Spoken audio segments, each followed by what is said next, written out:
हम लोग जो देखेंगे आज, जो देखेंगे ऊंचाई दूरी, ऊंचाई और दूरी।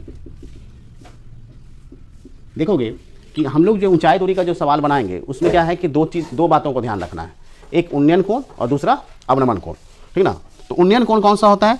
जब हम लोग नीचे से ऊपर की तरफ देखेंगे, ठीक ना। जैसे मान लेते हैं कोई मीनार हो या कोई बिल्डिंग है, तुम उसके ऊपर देख रहे हो, तो फिर क्या होगा, हमारा यह उन्नयन कोण कहलाएगा, नीचे से ऊपर देखने पर। और यह जो रेखा जो है, जिस रेखा से, अगर मान लेते हैं यहाँ पर तुम्हारा आँख है, ठीक ना, तो यह जो रेखा होगा यह दृष्टि रेखा कहलाएगा। और अवनमन कोण में जो है क्या होगा, जब हम लोग ऊपर कहीं हैं, मीनार के ऊपर हैं या बिल्डिंग के ऊपर हैं और तब देख रहे हैं, तो ऊपर से जब नीचे देखेंगे तब हमारा जो है जो दृष्टि रेखा नीचे की तरफ होगा। और यह जो कोण कराएगा एक क्षैतिज प्लेन है, ठीक ना, क्षैतिज सतह, तो उसके अनुदैर्घ्य जो है यहाँ पर क्या बनेगा, थीटा जो बनाएगा वो अवनमन कोण बनाएगा, ठीक है। जब ऊपर से नीचे देखेंगे तब इसको कहते हैं क्षैतिज रेखा, ठीक ना। क्षैतिज रेखा के अनुसार ही बनता है। और जितना ये रहेगा थीटा, उतना ही ये थीटा बनाएगा, क्योंकि यह एकांतर कोण हो जाता है, क्योंकि यह क्षैतिज रेखा धरातल के क्या हो जाएगा, समांतर हो जाएगा, और समांतर रहेगा तो एकांतर कोण बराबर आ जाएगा, तो ये थीटा तुम्हारा बराबर हो जाएगा। तुम्हारा जो ऊंचाई दूरी है इसमें तुमको लगाना है tan theta. Tan theta is equal to क्या होता है, लंब बटा आधार, ठीक है। यानी तुम्हारा हो गया P by B, perpendicular by base, ठीक है। और अगर कॉट थीटा है तो तुम्हारा क्या हो जाएगा, B by P, base by लंब हो जाएगा, मतलब बेस बाय परपेंडिकुलर मीन्स क्या हो जाएगा, आधार बटा लंब, ठीक है। तो तुम्हारा ज़्यादातर में जो है टेन थीटा और कॉट थीटा लगेगा, कहीं कहीं साइन थीटा लगेगा और कॉस थीटा लग सकता है, ठीक है। तुमको देखना होगा कि आखिर कौन सा लगा सकते हैं। अगर मान लेते हैं कि तुमको जो है आधार दिया हुआ है, ठीक है, थीटा दे दिया है, ठीक है, और तब तुमको निकालना है लंब, तो क्या होगा, आधार दिया हुआ है, लंब निकालना है, तो लंब और आधार का जो है हो जाता है टेन थीटा संबंध। तो यहाँ पर tan theta is equal to लंब बटा आधार करके निकाल लेंगे लंब। उसके बाद जो है थीटा का वैल्यू दिया रहेगा। और अगर मान लेते हैं कि तुमको दे दिया कि आधार दे दिया और तुमको थीटा दे दिया है और तुमको कर्ण निकालना रहेगा, तब क्या लगाना पड़ेगा, कॉस थीटा, तब ना कर्ण निकलेगा, क्योंकि cos theta is equal to क्या हो जाता है, cos theta is equal to B by H, base by hypotenuse, मतलब आधार बटा कर्ण। और फिर sine theta is equal to perpendicular by hypotenuse, मतलब लंब बटा कर्ण होता है। बस यही फॉर्मूला जो है आपको अप्लीकेबल हो जाएगा। अब जो है हम लोग 9.1 एक्सरसाइज का जो है क्वेश्चन देखेंगे। पहले इसको कॉपी करिए। चलिए हम लोग देखेंगे कि प्रश्नावली 9.1 का जो है तुम्हारा ऊंचाई दूरी का फर्स्ट क्वेश्चन है। इसमें क्या है कि सर्कस का एक कलाकार एक 20 मीटर लंबी डोर पर चढ़ रहा है जो अच्छी तरह से तनी हुई है और भूमि पर सीधे लगे खंभे के शिखर से बंधा हुआ है। यदि भूमि स्तर के साथ डोर द्वारा बनाया गया कोण 30 डिग्री का हो तो खंभे की ऊंचाई ज्ञात करें। मतलब खंभा जो है लंबवत होगा, ठीक ना, और इस पर जो डोर होगा बहुत ही तना हुआ है, लगा हुआ है, जो कि जमीन के साथ जो है कितना बना रहा है, 30 डिग्री का कोण बना रहा है, ठीक ना। भूमि स्तर से जो है जो खंभा का है उसके साथ कितना बना रहा है, 30 डिग्री बना रहा है, और ये बहुत तना हुआ है, अच्छी तरह से तनी हुई है, और इसमें जो है कितना है, 20 मीटर लंबा डोर है, ठीक है। बोल रहा है खंभे की ऊंचाई किसका निकालना है, खंभे की ऊंचाई। तो खंभा हमारा ये है तो हमको ये निकालना है। तो अब देखिए हमने बताया था कि जो रिलेशन जो दिया रहेगा उसके आधार पर हम लोगों को करना है। तो खंभा तो हमेशा 90 डिग्री पर रहेगा, ठीक ना। मान लेते हैं कि ए बी जो है एक खंभा है और सी जो है कोई बिंदु है जहाँ से जो है डोर बंधी हुई है और खंभे के साथ, खंभे के शीर्ष के साथ, और यह जो है भूमि सतह से 30 डिग्री का कोण बना रहा है। अब हम लोगों को किसका रिलेशन लेना होगा, साइन थीटा का, तब ना लंब बटा कर्ण हो जाएगा। तो साइन 30 डिग्री, तो त्रिभुज, सॉल्यूशन बहुत आसान है, त्रिभुज ए बी सी में क्या हो जाएगा, साइन 30 डिग्री बराबर क्या हो जाएगा, ए बी बाई ए सी, यानी साइन 30 डिग्री का वैल्यू कितना होता है, 1/2 is equal to A B H by A C 20। तो एच बराबर क्या हो जाएगा, क्रॉस करोगे तो 20/2, 2 10 जा 20 आ जाएगा, मतलब 10 मीटर।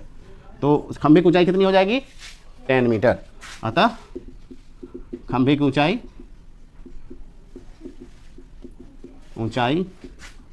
बराबर 10 मीटर। आंसर क्लियर है, कोई दिक्कत है, समझ में आया। तो ये ध्यान रखना है, बहुत ही आसान है। क्लियर ना। देखिएगा कि हमारा जो है दूसरा नंबर क्वेश्चन है, आंधी आने से एक पेड़ टूट जाता है और टूटा हुआ भाग इस तरह मुड़ जाता है कि पेड़ का शिखर जमीन को छूने लगता है और इसके साथ 30 डिग्री का कोण बनाता है। पेड़ के पाद बिंदु की दूरी जहां पेड़ का शिखर जमीन को छूता है 8 मीटर है। पेड़ की ऊंचाई ज्ञात करें। तो देखो यहां पर क्या है कि मान लेते हैं कि ये पेड़ है पूरा, ठीक है। अब क्या हुआ कि पेड़ यहां से टूट गया, ठीक है। ये टूटेगा तो ये झुक के जो है यहां चला गया, ठीक ना, जिसका कि ये पाद बिंदु है, मतलब पेड़ का जो है जड़ पाद बिंदु कहलाता है और ये शीर्ष बिंदु है, जो कि यहां से जब झुका तो ये पाद बिंदु से कितना मीटर की दूरी पर है, 8 मीटर है, ठीक ना। तो यहां पर बोल रहा है ना कि आंधी आने पर पेड़ टूट जाता है और टूटा हुआ भाग इस तरह मुड़ जाता है कि पेड़ का शिखर जमीन को छूने लगता है और इसके साथ कितना बना रहा है, 30 डिग्री का कोण बना रहा है जमीन के साथ। और पेड़ के पाद बिंदु, पेड़ ये है हमारा ए बी और ये मान लो सी और डी है, तो सी बिंदु से टूटा और डी बिंदु पर जाकर मिला है, तो ये पाद बिंदु की दूरी जहां पेड़ का शिखर जमीन को छूता है 8 मीटर है, ठीक है। यहाँ पाद बिंदु से जहां पर पेड़ का शीर्ष बिंदु छूता है कितना बना रहा है, 8 मीटर की दूरी पर है। तो ये हमारा निकल गया। बोल रहा है पेड़ की ऊंचाई निकालना है, नहीं पेड़ की ऊंचाई ज्ञात कीजिए। तो अब जो है पेड़ की ऊंचाई जो होगा क्या होगा, AC प्लस CB होगा ना, और तुमको पता होना चाहिए कि AC ही झुक के गया है, CD बनाया है, तो ये भुजा और ये भुजा क्या होगा हमारा, बराबर होगा, ठीक है। तो हम लोगों को पहले यहां से निकाल लेते हैं tan 30 डिग्री, तो हमारा लंब आ जाएगा और यहां से निकाल लेंगे तो कर्ण आ जाएगा, ठीक ना। यहां पर हम लोगों को P और H लेंगे, नहीं तो अगर मान लें सिंपल सा एक है तो हम लोग H ले सकते हैं, नहीं तो फिर हम क्या करेंगे, कुछ भी X Y Z मान सकते हैं। तो मान लेते हैं कि ये X है और ये Y है, X Y ही ले लेते हैं, कोई दिक्कत नहीं होगा। तो यहां पर देखोगे कि त्रिभुज CBD में क्या होगा, tan 30 degree is equal to क्या हो जाएगा, CB बाई BD होगा, लंब बटा आधार। तो ये कितना हो जाएगा, x बाई 8 और tan 30 का value 1/√3 is equal to x by 8। तो x इज इक्वल टू क्या होगा, 8/√3 मीटर। इतना आएगा,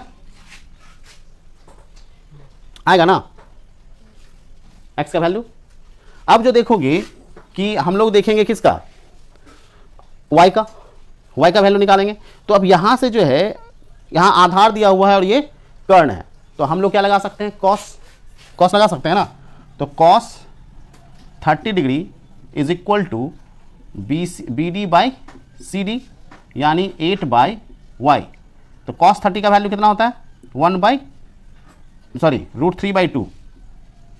cos 30 का वैल्यू sin 60 के बराबर, तो ये क्या हो जाएगा, cos 30 का वैल्यू √3/2 आएगा, इज इक्वल टू हो जाएगा 8/y, आधार बट्टे कर्ण है।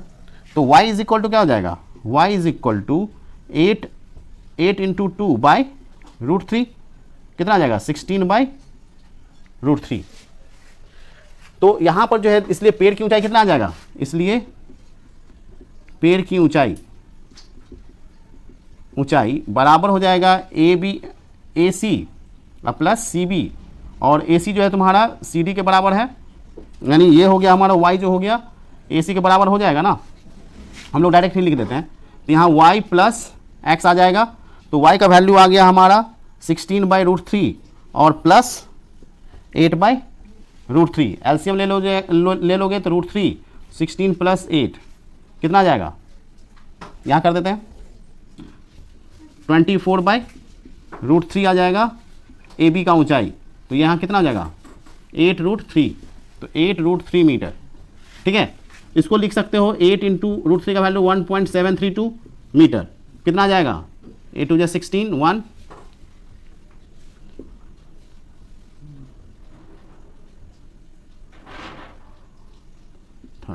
13.856 मीटर, ठीक है। कोई दिक्कत, कितना आएगा पेड़ की ऊंचाई।